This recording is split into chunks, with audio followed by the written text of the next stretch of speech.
Hello! Today we will talk schools. The thing that you must go for years and finish. And I will explain how fun and how useful it is. Just kidding. I know it is boring as hell. But that doesn't mean we should hate school immediately. First, we should understand why it is boring and just awful. Only then we will hate it like a proper intellectual. Now, let's start with why school is boring. You might think the answer is obvious, don't waste our time. But most things in our lives, in our surroundings, happen due to the obvious reasons. And yet we end up unhappy, depressed, and confused due to them. So there is more to the obvious things than meets the eye. At school, you are given tedious, repetitive tasks. Even if it is your favorite subject, I bet it is physics, those make you hate them. Now, we have half of an answer. The school is boring because it is repetitive. But you play your favorite video game over and over again without ever getting bored. I know that because I have some games over thousands of hours clocked in. Then, we can say it isn't just repetitiveness making things boring. I have another example of a repetitive, boring thing. It is, of course, brushing your teeth. I have to do it every day, at least 2 times, looking at the mirror, thinking that nobody loves me, and if I stop brushing my teeth, nobody will ever love me. Sorry, got a little distracted there. Anyways, I got an existential crisis during brushing my teeth because it is a very simple thing that can be taught very easily. Does not bring me joy or does not challenge me whatsoever. The school is full of stuff like that. They take a subject like maths, break it to hundreds of small parts, and expect you to repeat those parts over and over again so that you can solve questions on a test. For years, I believe that's how you learn, as we had to trust parents, teachers, or anyone that has gone through the schools should know better than me. But it is clear now that this method is suboptimal at best. Specifically, physics education research, which is a branch of physics focused on improving the quality of education, shows that there is no correlation between high test scores and conceptual understanding of physics. Should pause here a minute to explain what is conceptual understanding. For example, in maths, I am sure you have been asked to calculate the circumference of a circle.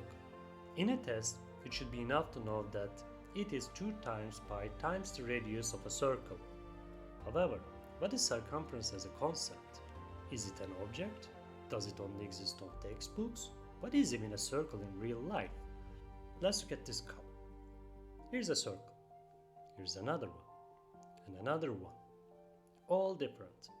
Guess how many of those circles are on this cup? 10? 100? How do you even count them?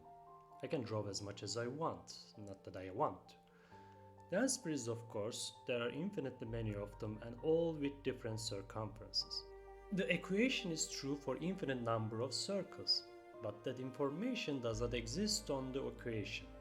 In fact, you get that understanding by inspection of objects or by inspection of the only variable of the equation, the radius of a circle, which can take infinitely many values. And this type of understanding is conceptual understanding, which is neglected in schools that focus only on test results. Well, if it is apparent that schools are terrible at this, why no one is changing that? Individuals try to change that, like some teachers are aware and try their best, but they are also under the pressure of providing good test results. Some teachers that really bore you are simply NPCs that you question if they even have the slightest of humanity left in them. Problem is that solutions never go beyond the individual level, whether it is one teacher or one specific school. For example, in the United States, during the school year 2020 and 2021, about 50 million children were enrolled to K-12 programs, with a total expenditure of $700 billion. Those are such crazy numbers, few people with good intentions can even dent the problem. The problem then becomes political. Your hopes and dreams of a good, fun, meaningful education is in the hands of some politicians that control the billions of dollars of funding. Of course, they reach those positions by being experts in education and by their vast understanding of the younger generation, right? It actually contradicts the nature of politics, where people rise by building networks and campaigning. None of them have time to worry about education.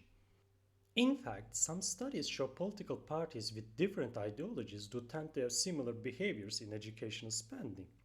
And it is hard to find evidence that change of politicians have much of an effect over the problems with education. In other words, the problems keep staying problems as they are rarely stated as problems by the people in charge. They can generally show good test scores and move on. Now, I have been talking about the fundamental problem of schools and how futile it is to solve.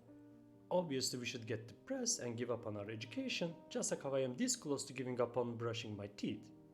But hold on. If the system is broken and unfixable, you should not feel so bad about your failures during your education. Look at me.